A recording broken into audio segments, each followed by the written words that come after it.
Hello বন্ধুরা, চলে এলাম আবারও একটি নতুন ব্লগ নিয়ে। আমার এই ব্লগে আপনাদের সবাইকে ওয়েলকাম। আর এদিকে বিশেষ কোনো ঝড় হয়নি, সামান্য বৃষ্টি হয়েছে, আর কোনো ক্ষয়ক্ষতিও হয়নি, আশা করি আর হবেও না। বৌদির কথা অনেকটা ঠিক হয়েছে, বিশেষ কিছু না, তবে হালকা বাতাস, হালকা বৃষ্টি সবই হয়েছে। আমি তো ভাবছিলাম কিছুই হবে না, কিন্তু না, বৌদি একটু হলেও ঠিকই আছে। তো একদম ঠান্ডা ঠান্ডা ওয়েদার, হালকা ঝিরিঝিরি বৃষ্টি শুরু হলো, তো নিচে নেমে এলাম। আর আজ খিচুড়ি খাওয়ার একদম পারফেক্ট দিন ছিল, কিন্তু সেটা আর হবে না। এখানে বেগুন ভাজা শুরু করে দিয়েছি আম্মু রান্না করতে, আর সাথে আরও অনেক কিছু হবে। ডিম হবে, ডিম আলুর একটা তরকারি হবে।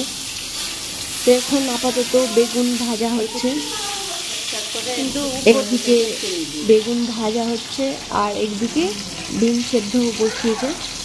তো এখন এটার তরকারি হবে। ভাজা প্রায় হয়ে গেল, আর বেগুন ভাজা তো করতে বেশি সময় লাগে না, কারণ বেগুন সেদ্ধ হতে একদম অল্প সময় নেই। তো এখানে হয়ে গেল বেগুন ভাজা। তারপর এখানে হচ্ছে এটা বড়ার ডাল দিয়ে, ডালের বড়া আম দিয়ে রান্না হবে। এখানে ডালের বড়া ভেজে আম দিয়ে বড়া আর আমের টক ঝোল হবে।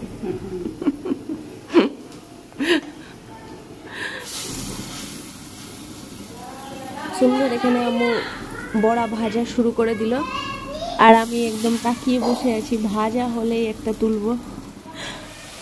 একটা বড়া নিব, খুব গরম, একটা নিয়ে নিলাম।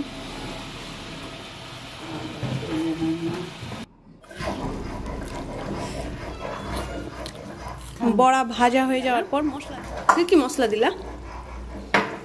পেঁয়াজ, রসুন।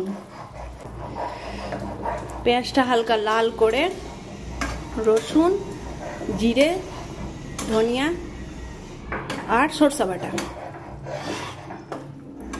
মানে এটা ভাজা হচ্ছে। শুকনো লঙ্কা গুঁড়ো, হ্যাঁ, ঝাল তো স্বাদ মতো করে নেওয়া যায়। এটা কি সরষা বাটা?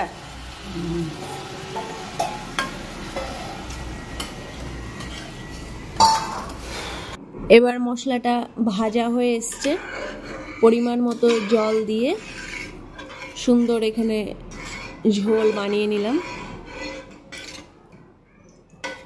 এবার এটা ফুটতে দেওয়া হবে প্রায় 15-20 মিনিট।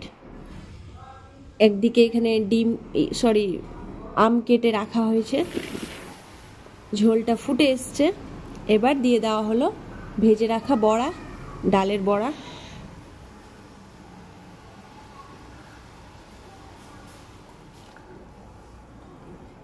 সুন্দর এখানে ডালের বড়া দিয়ে দেওয়া হলো। এবার এটা ভালোভাবে ফুটে এলে তারপর এখানে লাস্টে টক দিয়ে দেওয়া হলো, আমের পিসগুলো। এবার আরও 5 মিনিটের মতো রেখে আমটা ভালোভাবে সেদ্ধ করে লবণ ঝাল টেস্ট করে নামিয়ে নিল। এই হয়ে গেল রেডি আম বড়া দিয়ে টক। ভিডিওটি ভালো লাগলে লাইক করবেন, প্লিজ সাবস্ক্রাইব করবেন।